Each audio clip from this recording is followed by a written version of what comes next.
Jadi gini Ki, ini gue jelasin pakai cara gue ya, nggak tahu benar apa enggak. Sebenarnya posisi kayak gini nih, ini nih hitam udah dikatakan menang gitu loh.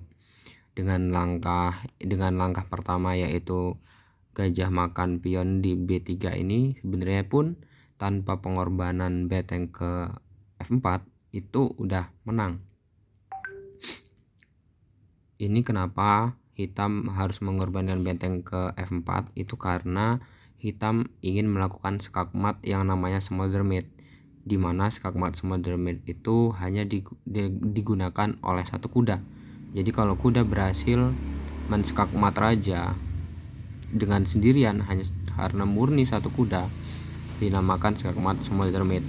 Jadi ini langkah pertama aja ya kita nggak tahu ini langkah keberapa, tapi anggap aja dari posisi ini hitam melakukan langkah pertama yaitu memakan pion B3. Ini ambil contoh kuda, ambil contoh beteng gini. Gajah makan, ini langkah pertama, gajah makan pion di B3 skak. Nah, tanpa beteng pengorbanan di F4 ya. Ini contoh videonya. Jadi gajah makan pion di B3 skak. Pilihannya cuma dua. Ini gue jelasin yang pertama, ambil contoh. Raja ke E1.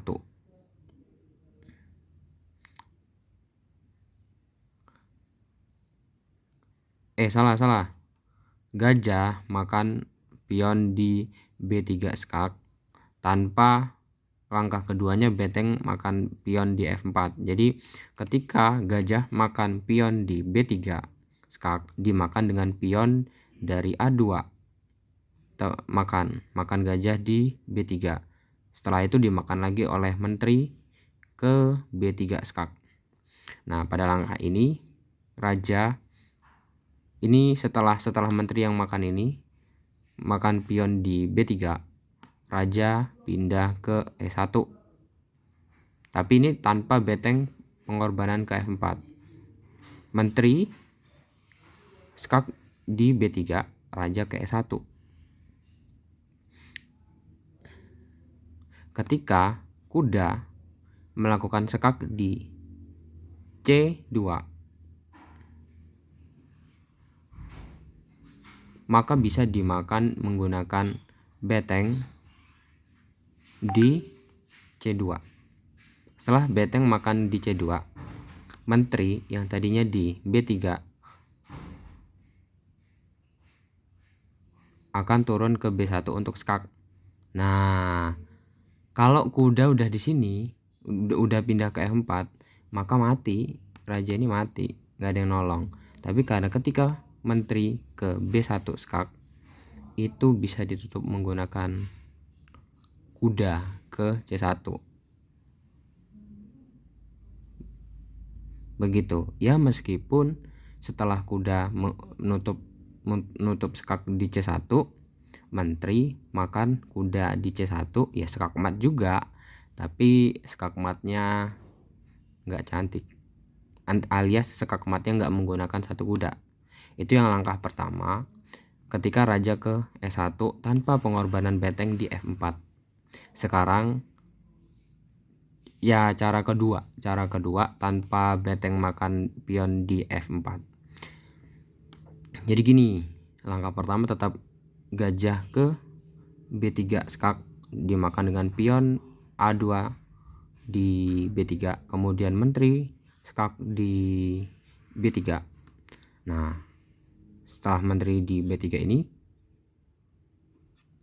mati laptopnya.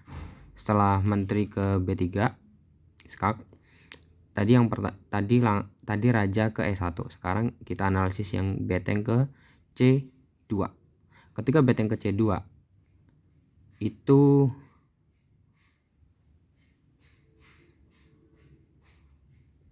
dimakan menggunakan, seandainya beteng dimakan ke C2, itu ada pilihan kedua. Yang pertama adalah ada beberapa pilihan.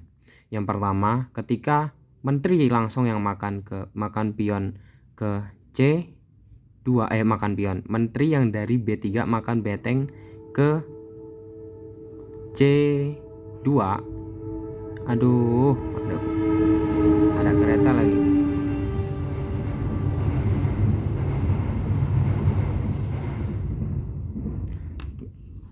Ketika mana tadi? Ini langkah kedua ketika ulangi ya, langkah yang kedua ulangi. Yang kedua itu tetap aja ini analisisnya tanpa beteng pengorbanan ke F4. Jadi gajah ke B3 skak dimakan dengan pion ke B3. Menteri makan pion di B3 skak. Tadi yang gue jelasin raja ke E1. Sekarang beteng naik ke C2 untuk melakukan skak.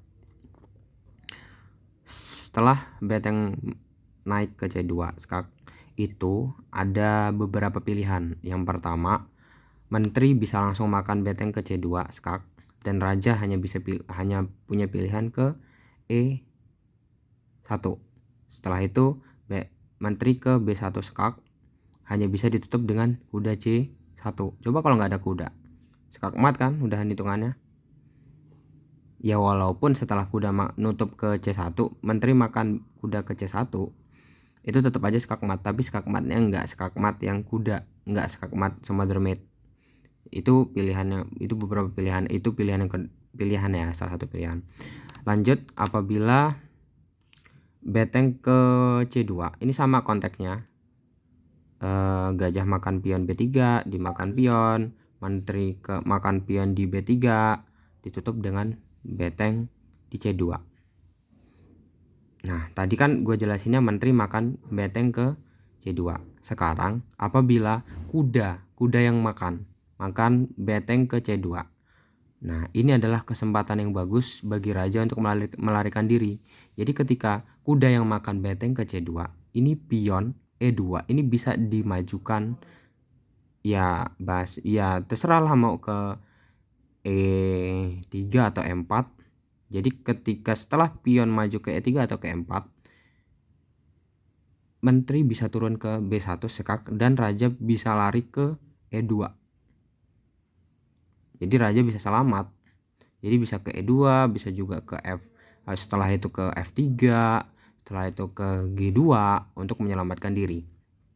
Nah, sekarang ada langkah lagi, ada contoh langkah lagi.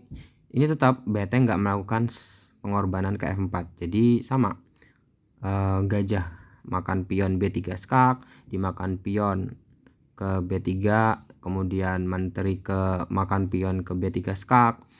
Nah, tadi yang gue jelasin udah ke raja ke E1 udah, beteng ke C2 udah. Nah, setelah beteng yang ke C2 udah, tadi udah gue jelasin yang menteri makan beteng skak udah kan. Terus kuda makan beteng di C2 nggak skak, yang gue bilang pion ini maju untuk melarikan diri. Nah, yang ketiga adalah ketika beteng tadi ini menutup ke C2, lalu menteri skak, pilihannya kan setelah beteng ke C2 itu 3. Yang pertama, menteri bisa langsung makan skak yang tadi udah, terus kuda yang makan beteng. Nah, yang ketiga adalah menteri bisa turun ke B1 untuk skak. Setelah menteri turun ke B1 skak, karena kuda ini masih di D3, itu kuda bisa turun ke C1 untuk nutupin menteri yang di B1. Menteri kan turun ke B1 skak, kuda tutup di C1, jadi nggak ada skak mat. Gimana?